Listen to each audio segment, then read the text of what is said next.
Hello and greetings. Welcome to another episode of India's Neighbourhood First series, which is organized by the India International Centre, New Delhi. Today's theme is post US withdrawal Afghanistan. As we all know, or most of us do, that the US withdrawal from Afghanistan is something that we've been talking about and hearing since 2006 and 7. Uh, in India, it has been feared that any withdrawal from Afghanistan will have a very negative effect in Jammu and Kashmir. Now, this withdrawal is going to take place, according to some reports, in matter of days, about 11 or 12 days, by 4th of July, and not 11th September, which is the official date for withdrawal. The original date, you will recall, is 1st of May. And so we are, as far as things stand today, looking at a withdrawal by the 4th of July. What the withdrawal that is about to take place is going to put a number of countries into thinking about how they are going to handle the situation in Afghanistan and the impact of it on their own country. The perceived absence of a threat to the United States from Afghanistan and political expediency are reasons for the pullout, some people say. Preservation of gains, preservation of gains of 2 decades of democracy is vital. And Americans have said that the withdrawal is going to be done responsibly. One hopes so. US withdrawal, unfortunately, as things stand, is unconditional. Taliban see this as a military victory over foreign forces.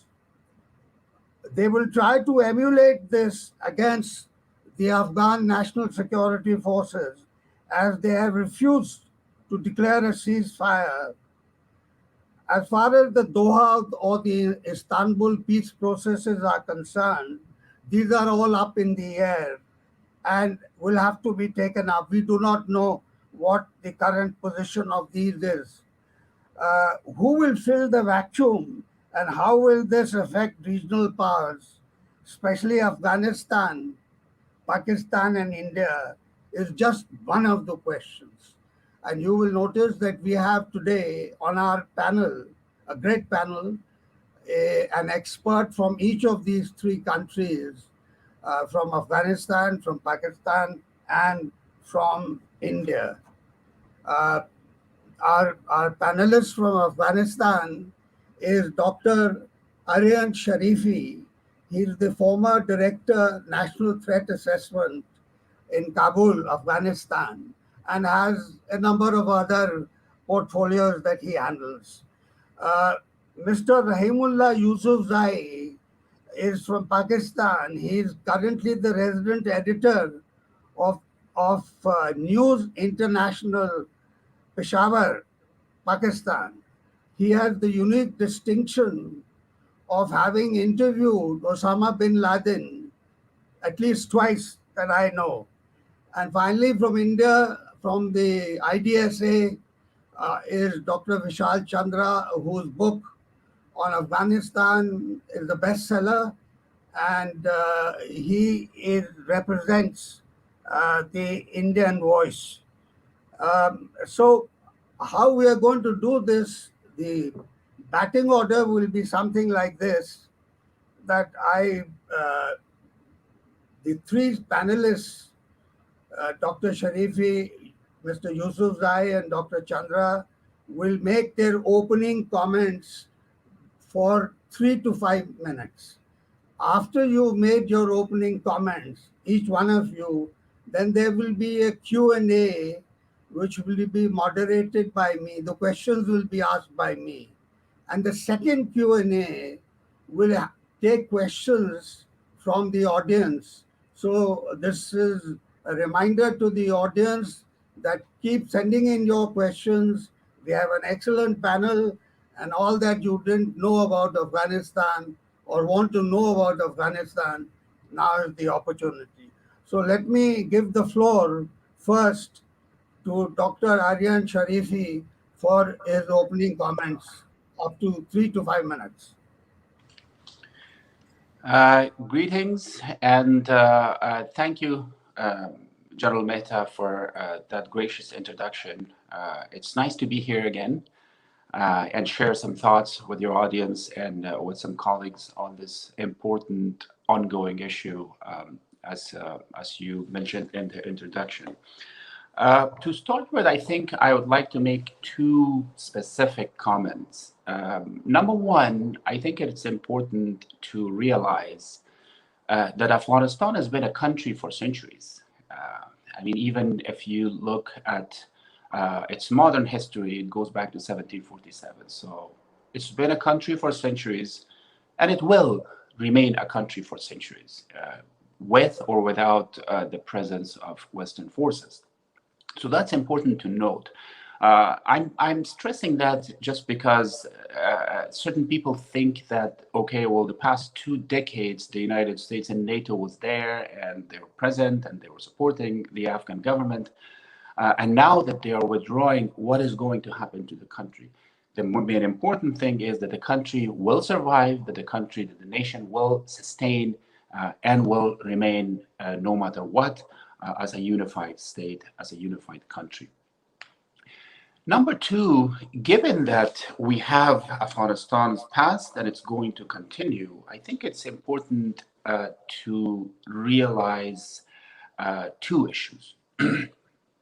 Number one, in my view, the issue of peace, at least in the immediate future, is not possible.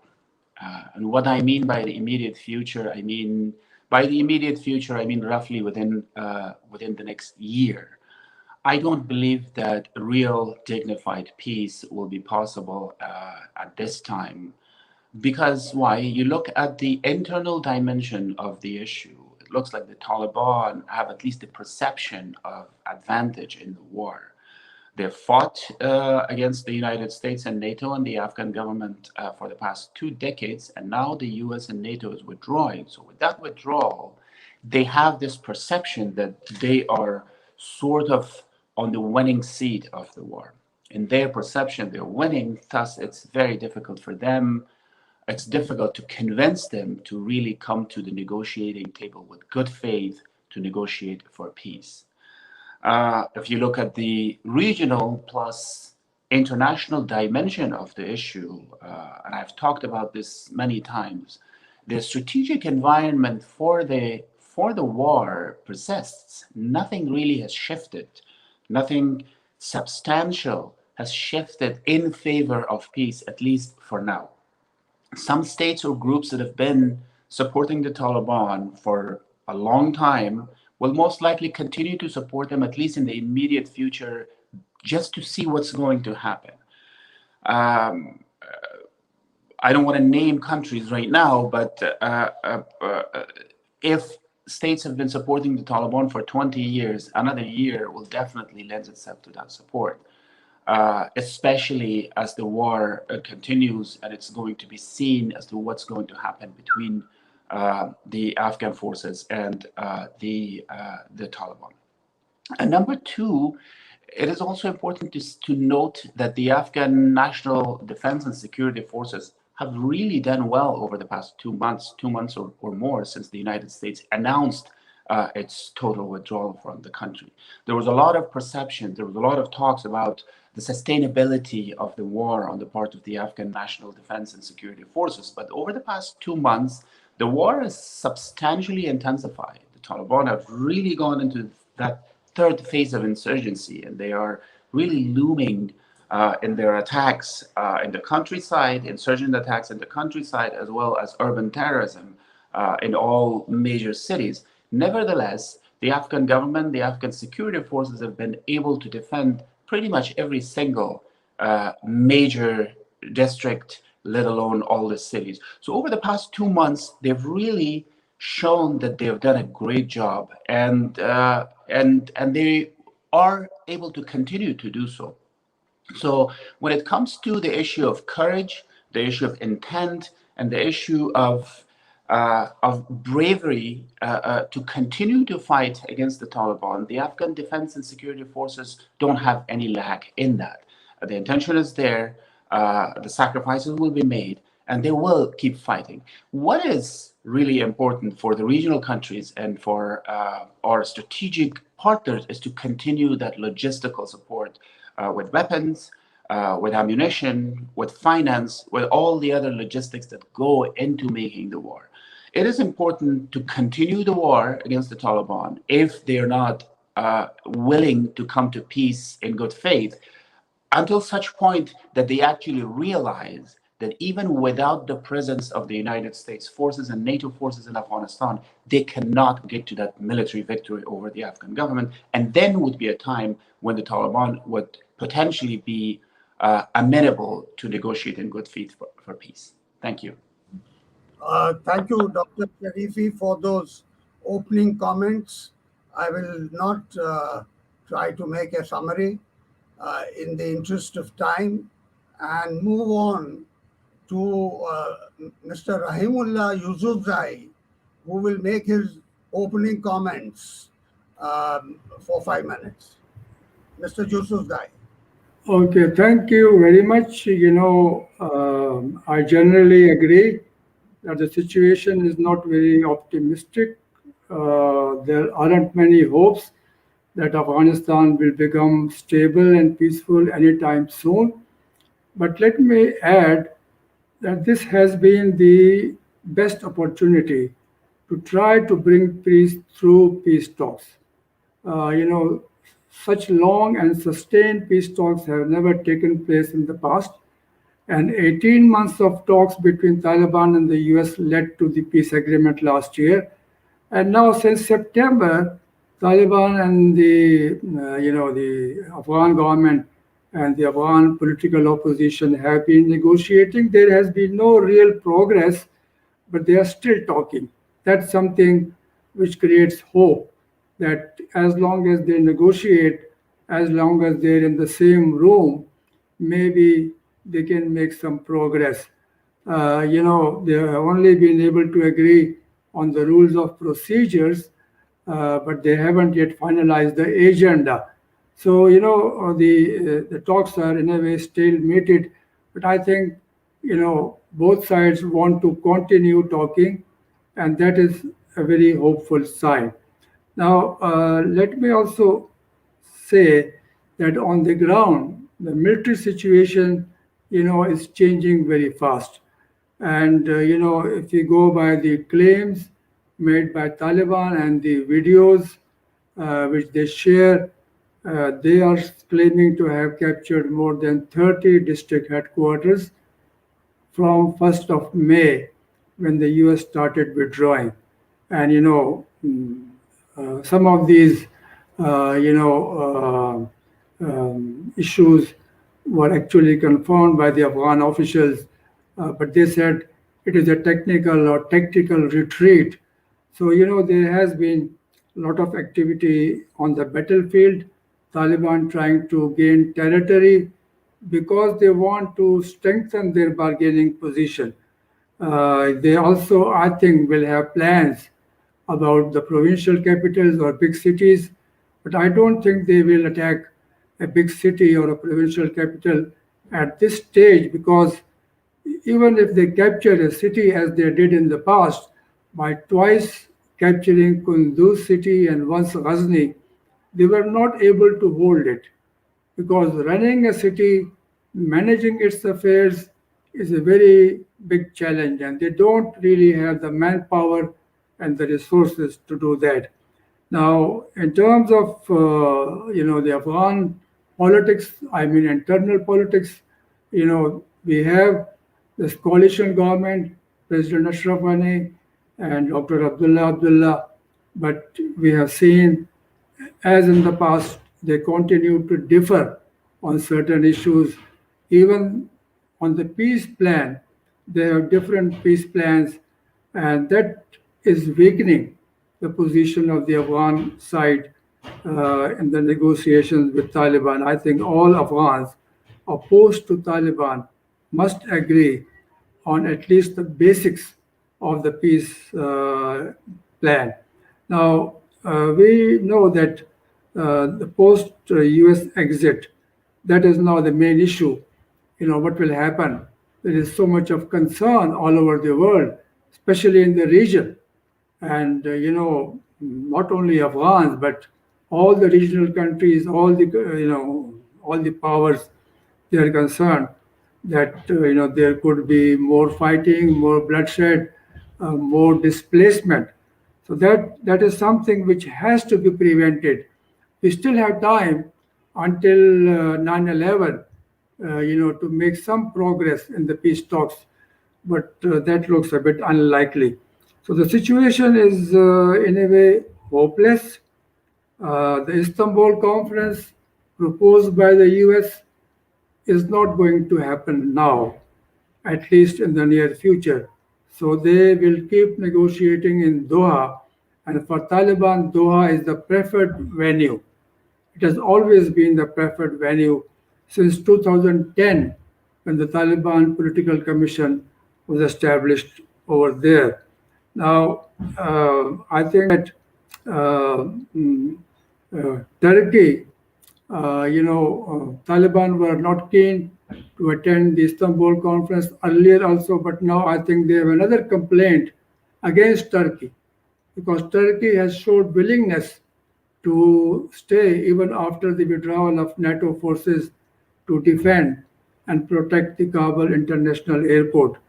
That Taliban have, criticized. They say all foreign forces must leave according to the agreement with the US last year. Now, President Erdogan, surprisingly, has now included Pakistan and Hungary as partners, along with Turkey, to deploy forces to defend Kabul airport. I don't know whether he has consulted these two countries. I don't think Pakistan will agree to send its forces to Afghanistan. That will be a big mistake. And I think, because Pakistan already faces a lot of opposition and criticism in Afghanistan. And if you send your troops to Afghanistan, I think that will not be liked by many Afghans, especially Taliban. And, I remember Hamdullah Mohib, the National Security Advisor, during a visit to India, inviting India to send troops to Afghanistan. And India wisely refused. Pakistan should also wisely refuse and not become involved in this. Now, let me also talk briefly about our relationship, because Pakistan is seen as very important in the peace process. Pakistan does not have good relations.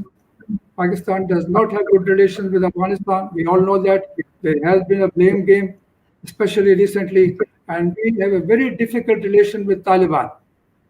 Taliban, without naming Pakistan, said that no country should give air bases to the US for combat operation in Afghanistan. They meant Pakistan.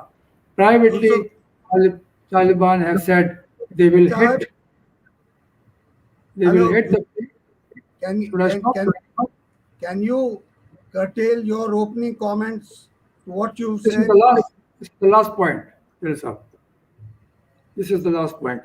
So also Taliban are angry with Pakistan for joining hands with China, Russia, and the US by opposing the return of Islamic Emirate of Afghanistan. So, I will just tell you, the relationship is there, very old, but it's not very friendly. Taliban do not take orders from Pakistan. Pakistan cannot push the Taliban. Sometimes they will agree, sometimes they will disagree. I will stop here. Thank you. Okay, thank you, Mr. Yusufzai. Let me move on to Dr. Vishal Chandra from India. So please make your opening remarks. Thank you, sir. Am I audible, sir? Yeah, perfectly. Thank you, sir. Thank you, India International Center, for giving me this opportunity to share my personal views about the situation in Afghanistan.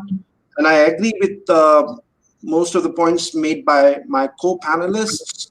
I think it is logically impossible to think of a stable and peaceful Afghanistan anytime soon. And there I completely agree with Dr. Sharifi as well as Mr. Yusufzai. I don't think Taliban have positioned themselves either for a sustainable ceasefire or a temporary ceasefire even, or for a intra-Afghan dialogue to chart out a future course of action. I don't think they have positioned themselves for a ceasefire or a peace agreement. And if one looks at the patterns of conflict and violence in Afghanistan, they are very old and familiar. And in fact, in my opinion, there is no peace process as of now. What we have seen since the signing of the US Taliban agreement is, which anyway, the intra Afghan talks began in September. What we have seen since then is basically informal interaction or interaction between representatives of the Islamic Republic and the representatives of the Taliban. I don't think serious negotiations have actually begun as of now. And Taliban are waiting and watching. I mean, it's the same old strategy of buying time. They have long sought a post-West scenario. And now when it is a couple of weeks away, I don't think Taliban are going to yield any space, which anyway they have avoided yielding any space back in March 2020 while negotiating with the United States since 2018 onwards. So the ongoing so-called peace process, in my view, appears woefully indifferent as much to the future as it remains to the past, to the 4-decade-old conflict. There's hardly any concern as to how it's going to impact the constitution of Afghanistan, the state structures, and the Afghan National Army, which again is very critical to the survival of the Islamic Republic. And we often hear about need to protect, to secure the gains made by Afghanistan in the last 2 decades, or let's say since post-2001. I think bond process is no more part of the discussion, but I think we need to bear in mind two big achievements of the bond process. I think one was that it played a very important role despite all shortcomings and deficiencies. It had played a very important role in civilizing the role of militia groups in Afghanistan. And secondly, second important achievement was the drafting of the 2004 Constitution. Now, if one looks at the 2004 Constitution, it acknowledges the diversity of Afghanistan, the socio-cultural contemporary realities of Afghanistan. So I think when we are talking of protecting the gains, we need to be very clear of these two elements that emerge from the bond process: a progressive constitution and a political system that could accommodate the the divergent perceptions about state that various ethnicities or various sections of Afghan society have, because some of the old debates, as I said, the patterns of conflict are very familiar. So some of the old debates regarding the nature of the Afghan state seems to be growing. I mean, seems to be very much there, where how centralized or decentralized the new political setup, in case a new political setup emerges. Now, as I mean, the unfolding game is bound to have consequences for the region as well. And some of the consequences are foreseen, well foreseen, and some are unforeseen, because I think what the other panelists too have highlighted is that the politics in and out of Afghanistan is still being determined by cold calculations from the 80s and 90s. And when it comes to way forward, I'm not very sure at the moment as to what kind of a political system, a sustainable political system one can think of other than the one that Afghanistan already has. So in a way, Afghan war seems to have come full circle. It resembles Afghanistan of 91 and 92. It resembles Afghanistan of 2001 as well. So when one looks, and I'm going to fast forward to again to the March 2020 US Taliban agreement. Now, this agreement, as Mr. Yusufzai very rightly pointed out, has successfully drawn in the Taliban into the political negotiation process, more with the United States and other powers. But at the same time, it has diluted, let's say, or completely sidelined or marginalized the Islamic Republic of Afghanistan. It has Vishal, also helped Pakistan divert the international attention from its role in Afghanistan. I mean, Pakistan has emerged as a benign facilitator, and the international attention has shifted to the violence within Afghanistan. So Taliban have made violence as their cause, and that works to the advantage of both Taliban and Pakistan in a manner. Vishal, you are making your opening comments. So can you wind up? Yes, sir. So I would like to conclude that we are well positioned. New Delhi is well positioned, uh, given its $3 billion worth of assistance to Afghanistan, because any new political setup or even the current government would require massive international aid and assistance in times to come. I think New Delhi will continue to stand by the people of Afghanistan in ways that do not complicate things for Kabul or for both Kabul and New Delhi. Thank you. Thank you, Vishal. Gentlemen, ladies and gentlemen, you will agree that we've had three sets of comments, three very perceptive sets of comments, not agreeing with one another.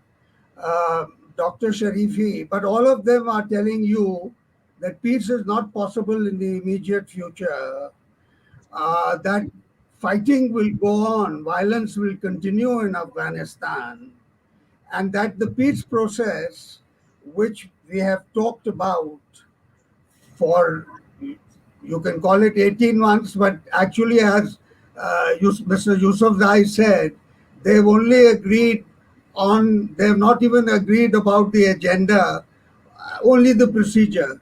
So we have a lot of this distance to cover as far as the peace process is concerned.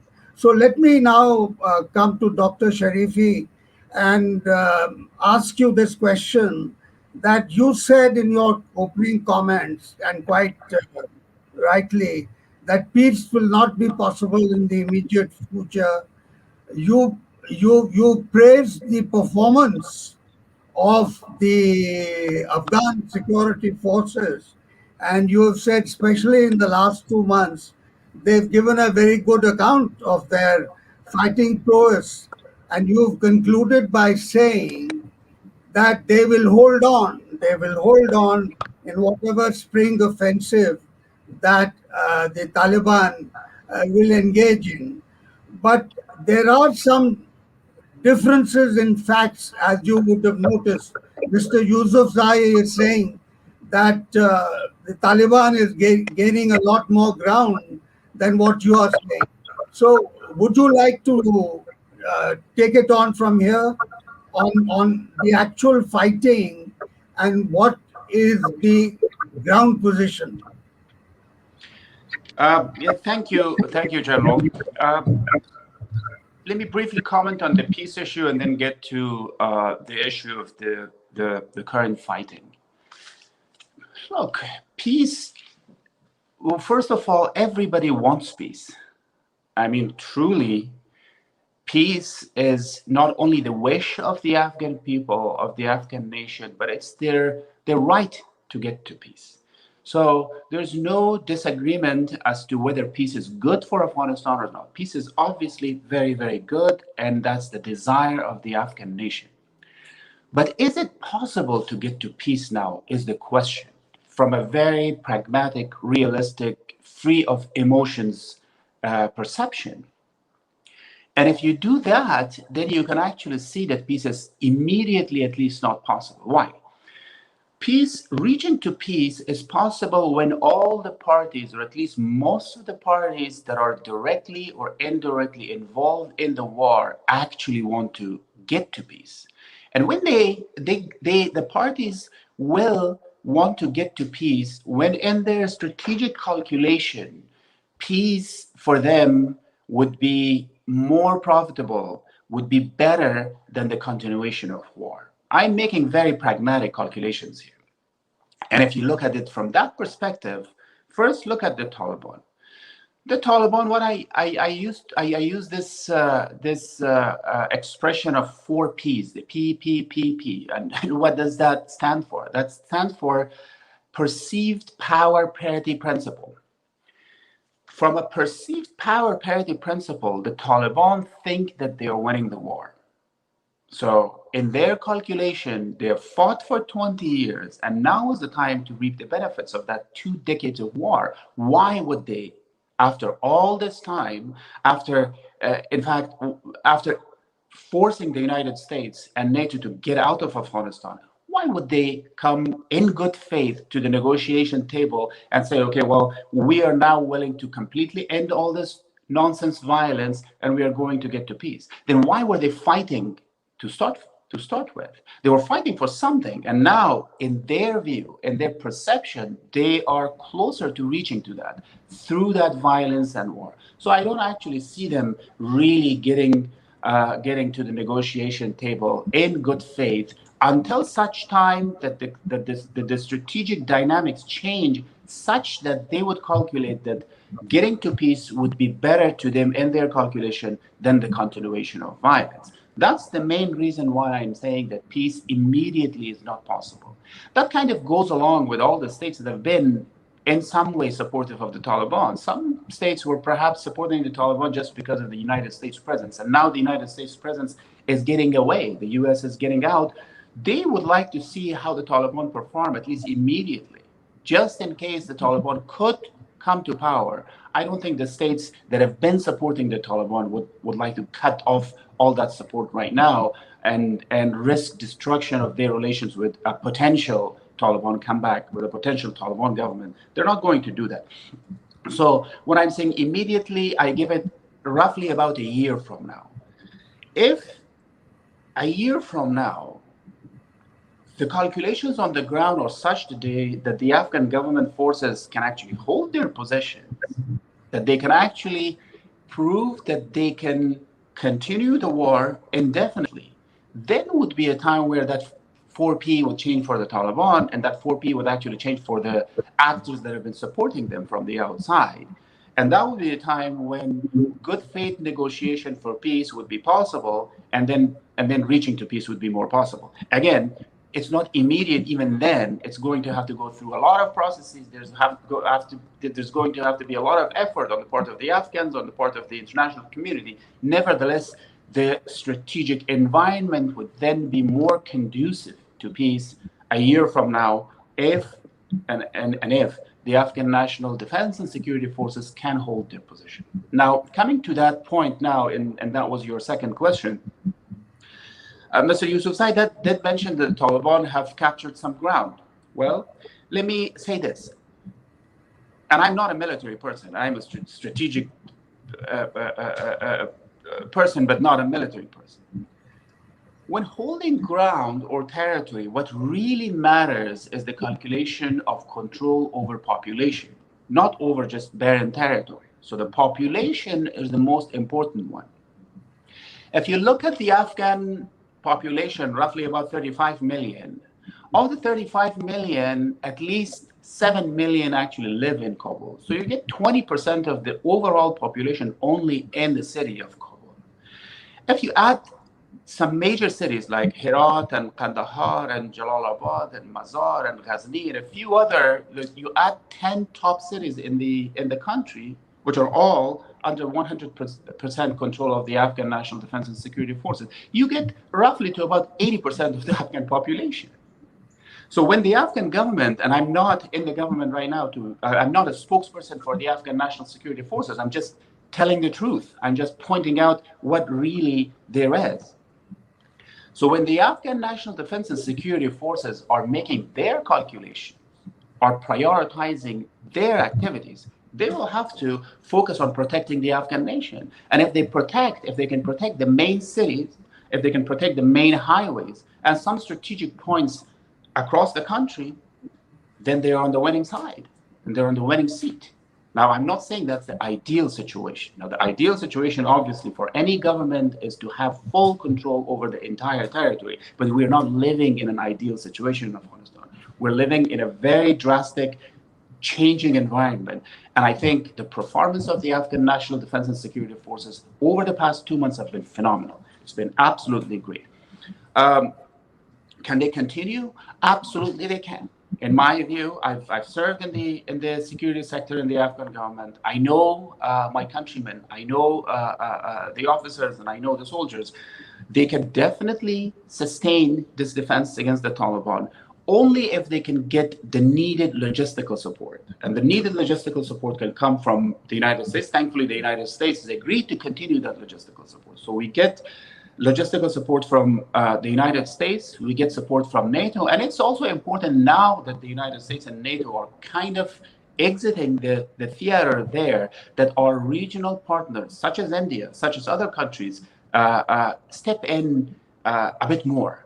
And I'm not saying in terms of troop or not suggesting any of that. I'm basically stressing the logistical and financial support to the Afghan National Defense and Security Forces. They don't need further troops. In fact, they have been shouldering the 100% burden of the war going back to late 2014. So this is not new for us.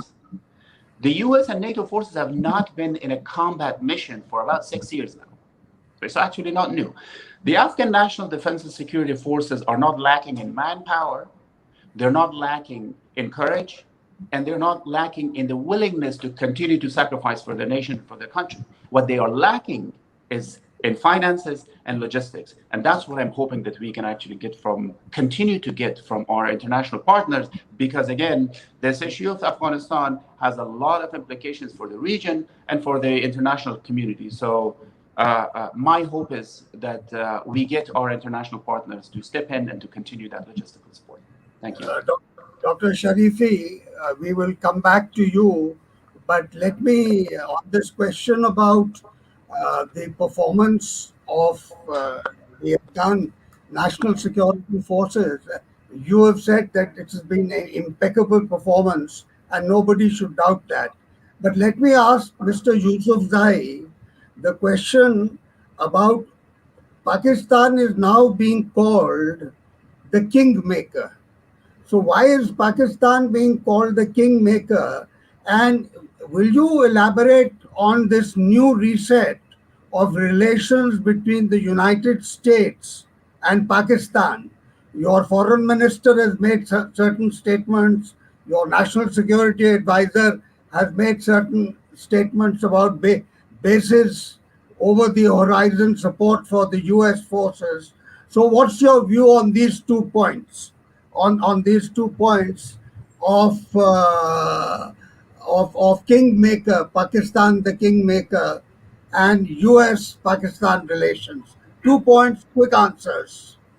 Pakistan maybe was a more powerful kingmaker in the past. So you remember the Rawalpindi Accord, when the Mujahideen government in exile was formed in Pakistan.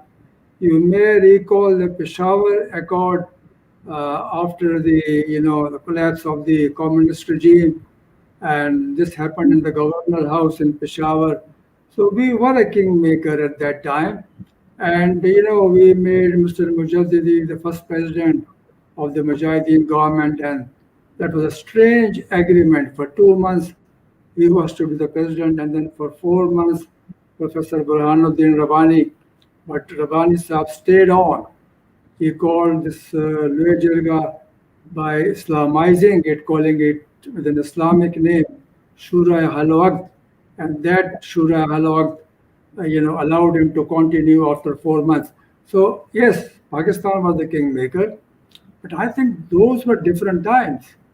America and Pakistan were on the same page, and CIA, ISI were collaborating. China, Arab countries, all the Western countries were together in this mission to defeat the Soviet forces and all that. I think now, it's not that Taliban are wholly dependent on Pakistan. Let me tell you, General Saab, 60% of the Taliban, Rahbari Shura. Rahbari Shura is their leadership concept.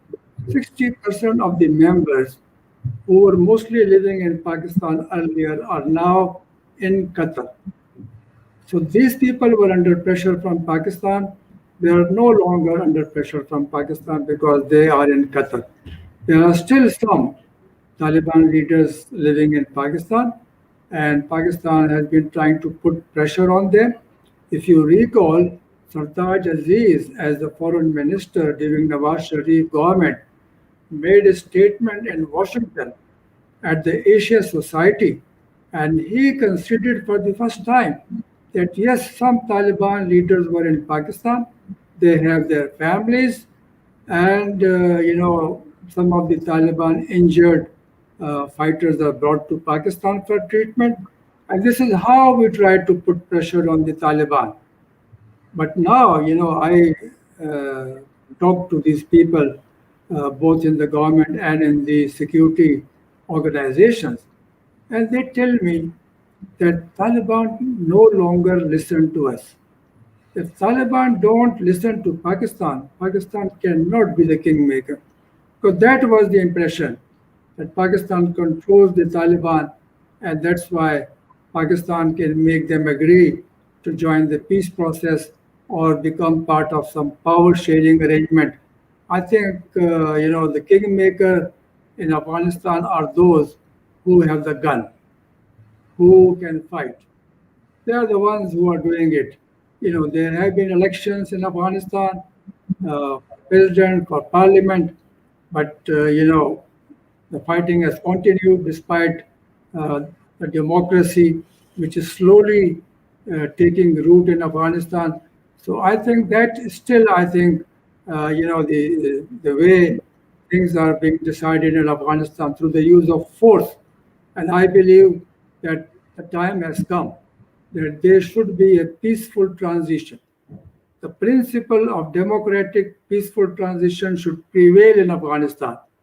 And Taliban should transition from an armed group to a political group, accept democracy, and take part in election. And I think the elections have to be credible. It's very important because all these previous 9 elections in Afghanistan, they were criticized for lacking transparency or for not being free and fair. So I think these, are the issues. But the U.S.-Pakistan relationship, you all know, we have seen ups and downs, and the U.S. Needed Pakistan for its Afghanistan mission, Afghanistan adventure. It still needs Pakistan's help. So that is the main issue, main point of relationship. It's not a very friendly relationship, but it is also not hostile. Pakistan is concerned that the US is very close to India. Pakistan is concerned that the US wants to contain its closest friend, China. Pakistan has been arguing that we don't want to be bracketed with Afghanistan, FPAC. They want that Pakistan should be treated separately from Afghanistan. Pakistan wants to have more economic and trade relations with the US, but that is not happening. So I think this relationship, Pakistan's nuclear program, Pakistan's very close ties with China, the CPEC project, all these issues are a matter of contention, a matter of dispute between the US and Pakistan, and I think this will continue.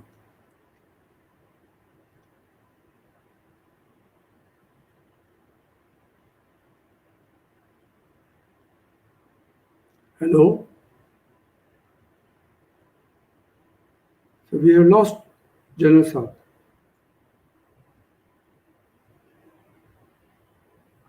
I have finished my answer, so we are waiting for Ashok Mehta sir.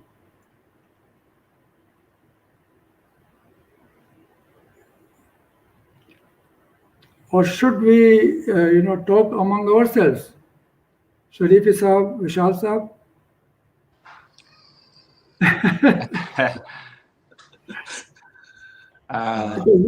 I'm sure there's some technical issue with Jamal Saab's connections. I think that, so let's talk among ourselves.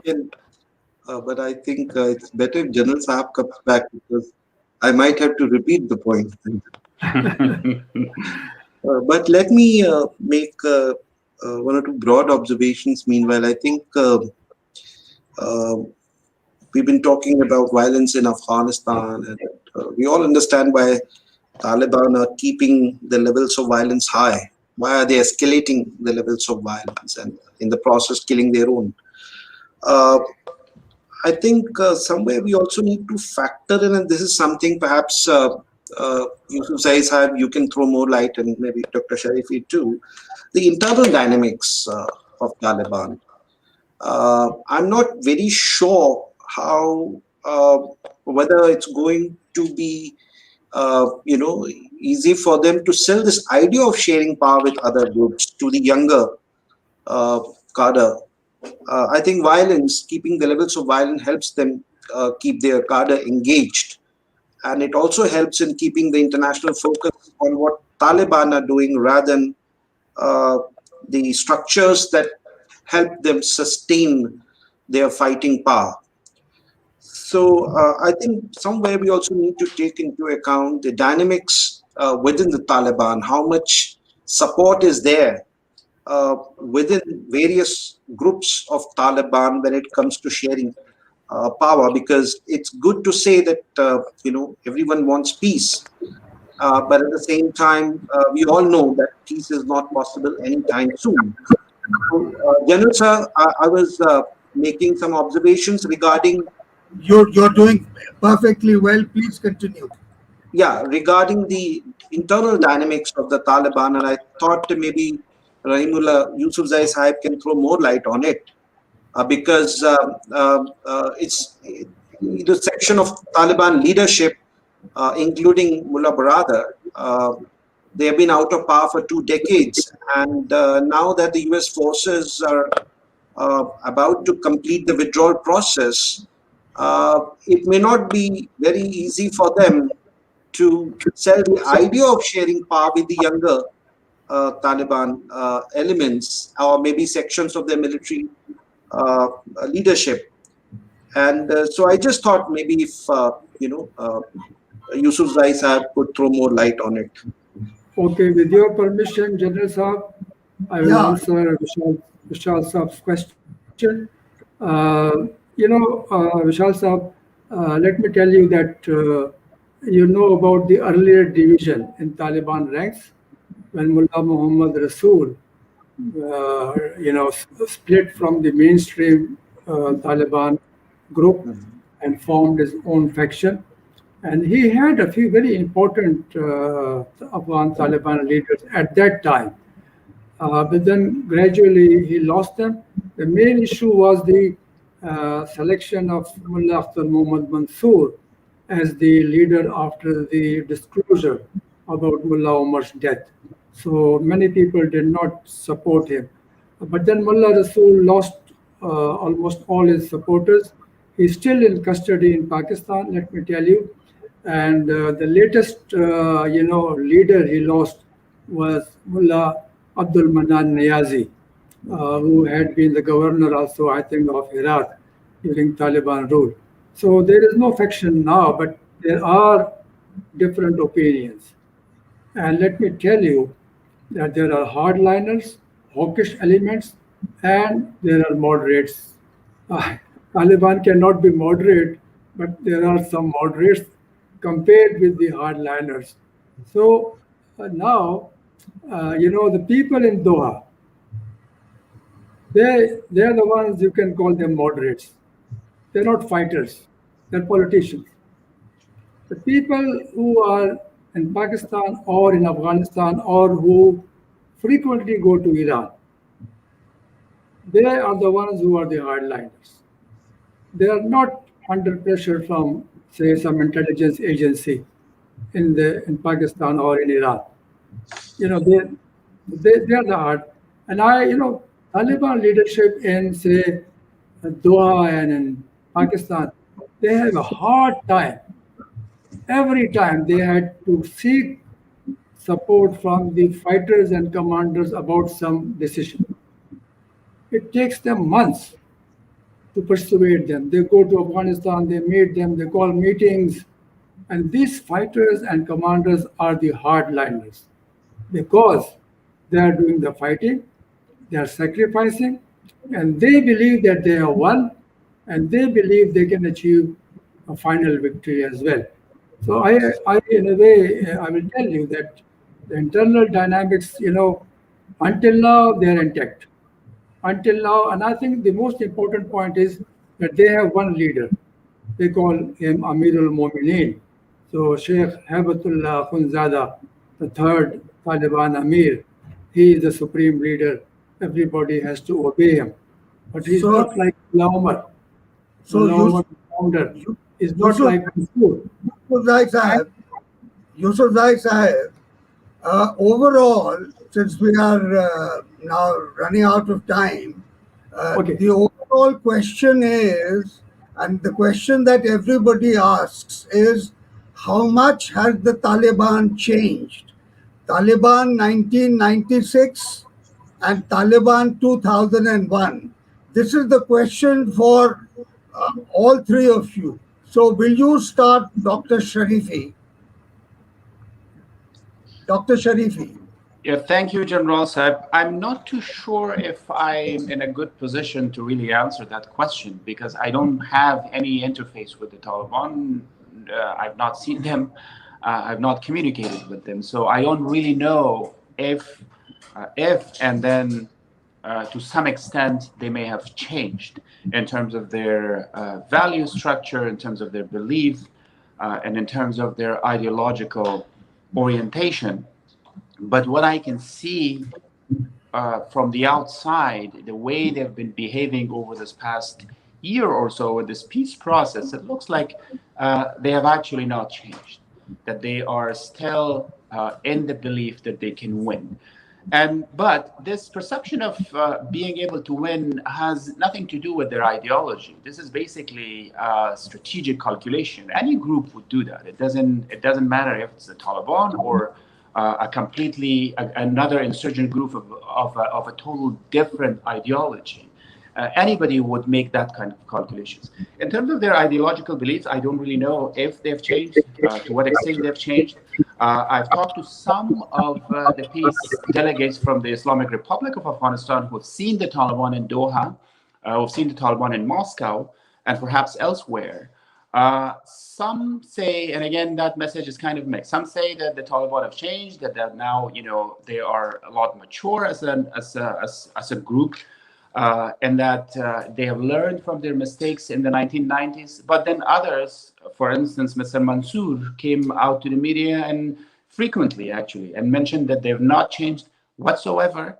Mr. Mansour is a person who had seen the Taliban in the 1990s and then who is seeing the Taliban now during the peace process, and he's saying that they have not changed. So my apologies for not giving you a straight answer, but I don't feel really qualified to really answer that question. Thank you. Yeah, before I come to Mr. Yusufzai, let me address the audience. And we haven't, I hope you are posting your questions in the chat box. I don't see any questions in the chat box. Yusufzai Sahib, as far as change in the Taliban is concerned, Afghanistan has certainly changed from 1996. It's as we spoke in the beginning, two decades of gains made from democracy. But is the Taliban aligned to change its ideology and accept the constitution, uh, uh, uh, the current constitution or a revised constitution? What is your view on that? Yes, as you said, Afghanistan has changed. Taliban also have to change to adjust to the new realities. That's the important point. Uh, I have been dealing with them since long, since they first emerged in 1994, 95. I was the first to interview Mullah Omar and also the last one. Let me tell you that, when we talk to them privately, not publicly, they say, yes, we committed mistakes. We have to reform. We have to change our attitude. The way their, men used to go around in vehicles, flying Taliban flag, and hitting men without beard and women without burqa. They said that was a mistake. So they have, they discuss all these things, and also there's a new generation of Taliban. I have found these young people technically they're very sound, very knowledgeable. They know more about the world than their elders. I once asked Mullah Omar, how do you keep abreast of the happenings in the world? I said, through the BBC Pashto service. That was his window to the world. They didn't know much about the world, I must say. So I think but you may have read the article by Sirajuddin Haqqani of the Haqqani Network in New York Times, and he said we have to coexist with the other Afghans. They keep saying this. We have to coexist. So I think, my last point is that the taste of the pudding is in the eating. So they may say good things, nice things, but will they change once they have the power, once they have the control? That is important. Right. Um, Vishal, as far as India is concerned, there are reports now that after a long time, the MEA has confirmed that they are engaged with all stakeholders. It does not confirm its engagement with the Taliban. So India has taken a long time on deciding to engage one of the more important stakeholders in Afghanistan. What is the problem and why has this delay been there? I think, sir, when we're looking at Afghanistan, we have to look at it in the Afghan context and in the regional context. Uh, and we have to deal with the situation as it is. Uh, I think, as far as Taliban is concerned, there is no fundamental ideological shift. There is no space for it anyway. So, I kind of agree with the analysis that Taliban has not undergone any fundamental change as far as their ideology is concerned, and they really have no reasons to go for a change. Secondly, but there's definitely a generational gap, and I'm trying to answer your question, sir. I think a section of older leadership, uh, based on their last 2 decades of experience, may have realized the value of diplomacy. Uh, there's definitely a change in the way they're interacting with the regional countries, and they know how to address the international audience now. Uh, but again, the fundamental ideology remains the same. The whole idea is to have a stricter version of Sharia for Afghanistan. They want to impose it because that's the only thing they know.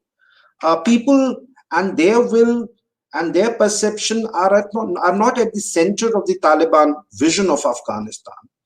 So I think a section of leadership, older leadership, they do may have come to realize that uh, it's going to be very difficult for them to secure international legitimacy and international aid, whatever might be the scenario, 6 months to a year or maybe ahead. Um, because these were the two most frustrating factors for the Taliban. And I'm again referring to this is my personal view, I'm referring to the section of the senior. At the end of the day, what matters is which section of the Taliban is the dominant section. Well, 50 or 60% might be there in Qatar, but then the rest of them, uh, they continue to operate at the local level, and the structures that help sustain their operations are very much intact. So Taliban, a full return of Taliban may or may not be as favorable for Pakistan as it may have been back in 90s, or as it was back in the 90s. But the fact remains that the structures and the rare support base that helps them sustain their their violence in Afghanistan remains intact. And if one were to talk about a relatively manageable political deal, well, I think it's not possible unless a section of Taliban moves away from the groups that are most uncompromising when it comes to sharing power. These are very nuanced, differences. But again, at the end of the day, it depends on the military shura of the Taliban and the elements that are dictating terms and conditions to the Taliban leaders or negotiators sitting in Kabul. Secondly, sir, it's a major ideological issue again to be sorted out, obviously, among the Afghans, but at the same time, there are regional concerns to it. As I said, Afghanistan is still, and the politics around Afghanistan is still to a large extent determined by Cold War calculations. Sorry, the old cold calculations, let me put it this way. So I think it makes sense when our foreign minister a couple of months back said that Afghanistan needs a genuine double peace. That is, peace within Afghanistan, among the various groups of Afghanistan, and an understanding among the neighbors of Afghanistan. I think there's a broad consensus at the regional level. Number one, sir, that there cannot be a military solution to the conflict in Afghanistan. That's a consensus. And secondly, that there is no place for an emirate in Afghanistan. Again, here we have to factor in the achievements that Afghanistan has made, and we need to, because I look at the current political system, I'm not talking of the government, the kind of political system that emerged from the Bonn process could act as a bridge between the old Afghanistan and the post-2001 Afghanistan, because to me that is it's about reconciling the various perceptions. So there's a kind of Afghanistan that Taliban want to have, then there's a post-2001 Afghanistan. So reconciling these two ideologies or these two Afghanistans is going to be a major challenge. And obviously that reminds us of what was happening in 91 and 92, since Yusufzai Sahab referred to the Peshawar Accord. Reconciling former communists with the Islamists was a big challenge at that point of time. I think some of the factors that have sustained the conflict in Afghanistan have not been addressed in the March 2020, but perhaps that was not the objective of that agreement.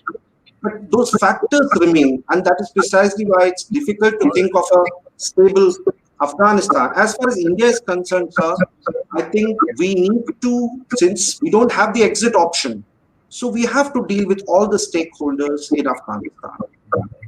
Yes, thank you. Now, I think we have a question, a lot of questions from the audience, but we have time to take one of them. And that question I will address to Dr. Sharifi. The question is about a possible role for the United Nations. Is there a role for the United Nations in Afghanistan, and at what time? Already we have seen that in the Blinken-Biden plan, there is a regional process that is to be taken on in Turkey.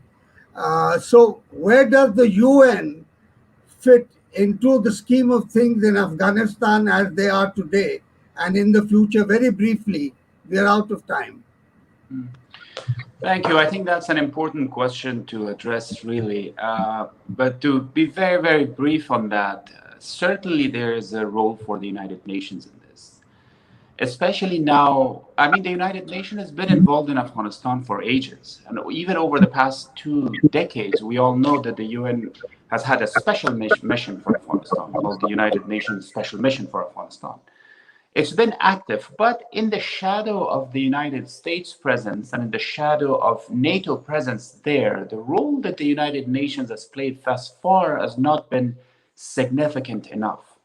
Now, uh, with the material withdrawal of the United States military forces and NATO forces from Afghanistan, I think the space is there, not only the space, but also the need really persists for the United Nations to step in a more significant, stronger, all-encompassing way.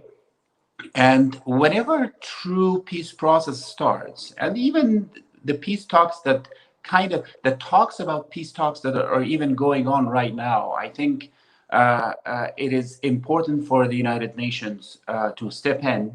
It's important for the UN to kind of take a leadership role in facilitating talks. Again, I mean, talks will, when talks happen, when real negotiations happen, and when real peace is made, it will have to be done by Afghans themselves. It has to be done between the Afghan government, between the Islamic Republic of Afghanistan, and the Taliban movement. But as a facilitator, I think the United Nations is really best placed to take the leadership role of the facilitator, to bring in that regional consensus, to bring in that, to facilitate the generation of that international consensus on peace process in Afghanistan, as well as then facilitating the talks among Afghans themselves. And you very correctly mentioned that in the peace plan that the United States has right now, there is a significant role for the UN. So that is good news to me because, again, I mean, we all know the UN. The UN is as powerful as its main member states actually make it powerful. So if we get back to how much role will the UN have, it goes back to the main players within the UN, and that's starting with the P5, going down to other significant member states of the United Nations, and how strong of a role they are actually willing to give to the UN for that leadership position in the peace talks. Thank you. Thank you, Dr. Sharifi.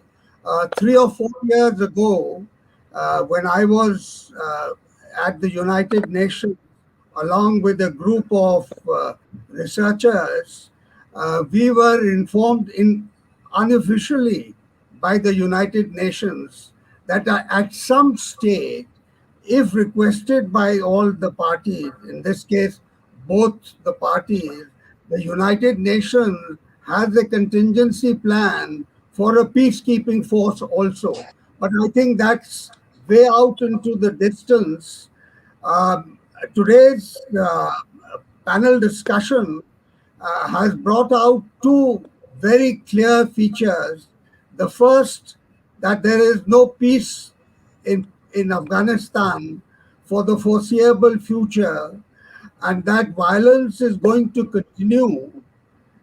There are two views about the capacity of the Afghan national security forces holding on. In other words, as Dr. Sharifi described, that all provincial capitals, most of the district capitals, the lines of communication, all these will be in government control, and the Taliban would have control of territory, if not the population.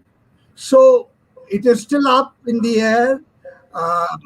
The collapse of the Kabul government is not a given. A victory for the Taliban is also not a given. So in the days ahead, we will see how and when the Afghanistan peace process can transit into genuine intra-Afghan dialogue. Till then, all that is left for me to do is to thank the panelists, all the panelists, for their valuable contribution. Thank the audience for their participation, and also on behalf of the India International Center, may I thank all the panelists for taking part in this discussion. Our next webinar on the Neighbourhood series will be next month on 30th July with another country. Till then, peace be with Afghanistan. Please stay safe and goodbye. Namaskar. Thank you. Thank Thank you. you. Thank you. Thank you.